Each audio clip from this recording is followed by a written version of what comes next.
Sinong lalaban dito sa gagamba ko?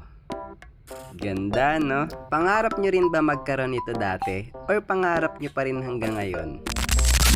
Yo, what's up mga ka-hunter? Welcome back sa Hunters Den. And this is Tarantula Series Episode 3. Today, kilalanin natin ang isa sa pinakamakulay na tarantula, ang Antilles Pincto Tarantula with the scientific name Caribena versicolor. Habang sling or baby pa sila, meron silang matingkad na blue coloration na para bang limited skin sa isang game.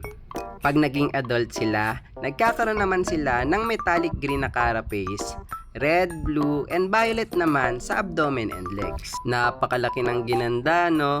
Glow up yarn. Tong video na nakuha ko, nagbebembangan pa. Sana all.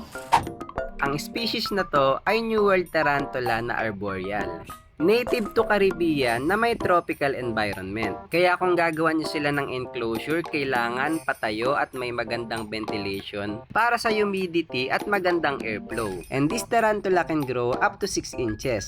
Yung buhay naman ng male ay tumatagal ng 2 to 3 years at 10 to 12 years naman para sa mga female. Kung usapang takedown, hindi rin magpapahuli to. Tignan nyo yung reaction speed niya. Napaka-solid, no?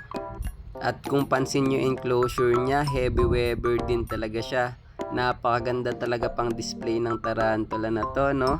Share ko na lang din sa inyo mga ka-hunter kung ba't ako napunta sa tarantula keeping. Dati kasi nakakita ako ng video ng Tisiladonia, grabe sobrang nagandahan ako. At ilang weeks ako naghanap nun dito sa Pilipinas. At nung nakakita na ako, pagtanong ko ng price, grabe 25k. Pero sure na sub-adult female na yon. Yun nga lang, as my first tarantula, parang hindi ko kaya maglabas ng ganun kalaking pera. At nag-research ako at dun ko nakita tong Caribena versicolor. At para sa akin, kung sa ganda lang, kaya rin naman tumapat nitong Caribena versicolor sa Tisiladonia, di ba? Tignan nyo naman kasi yan, napaka-solid din talaga ng coloration. Grabe talaga. And that's all lang for this video mga ka-hunter. Exo Hunter out.